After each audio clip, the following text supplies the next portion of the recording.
Parlamento de Aruba trata e promete presupuesto supletório para o ano 2024. Na começo de mês, o governo a antecipar a cambio aqui de presupuesto, dor de apresentar para de dois viagens uma nota de começo de ano na Parlamento de Aruba. De nota aqui a indicar qual é o cambio de manejo que a apresentar, que está 13 que é ora em cambio de lo qual está vira e cifra e para coisa que ora não tem mister de aprovação do Parlamento de Aruba. E assim, nós mira que nós apresentar o presupuesto aqui de qual está indicar cambio para por assim, entre outros possível, para por ajudar uma quantidade grande de comunidade com o qual está o poder de compra. Den aqui indexering, para o qual tem empregado no público, pero também fundo especial alocado para a fundação também por brindar aqui não empregado pero também estão mais vulneráveis da comunidade, maneira por exemplo e bijstand, e gehandicapten bijstand que também está recebendo ora uma subida, acompanhar também para uma subida de reparatietoeslag para os grandes pero também para es que está traga que está salário de menos de 2.500 florin.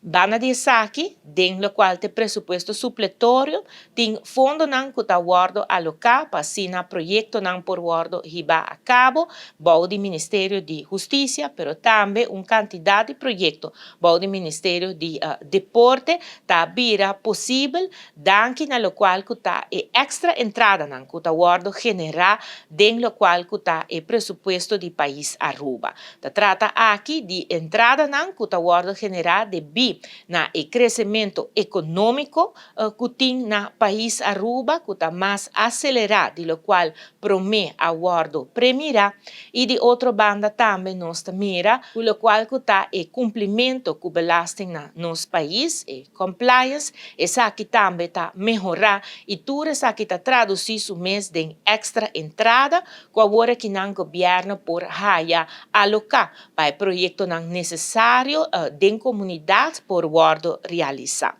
Nós estamos no começo, de lo qual que está o debate aqui pergunta está guardo assim agora que de primeiro instante, e pensei nós lo passa over aqui rato para brindar contesta no parlamento, para assim ora siga com o debate aqui na onda que está treze roupa informação detalhada, arriba parte de finanças públicas também, brindando assim uma transparência roupa mais grande para o qual está dirigido no parlamento, pero especialmente no pueblo de Aruba. Dor de bem temprano assim aqui que o cambio dor de fazer uso de nota de começo de ano e também de fazer uso de presupuesto supletório no começo de ano, parlamento está a oportunidade para por fazer melhor uso de seu budgetrecht, pero também está criando uma transparência mais grande de governo, para o qual está trata finanças públicas no parlamento, pero especialmente para o pueblo de Aruba por ter vista mais amplo de como o governo trata com o fundo público de nosso país.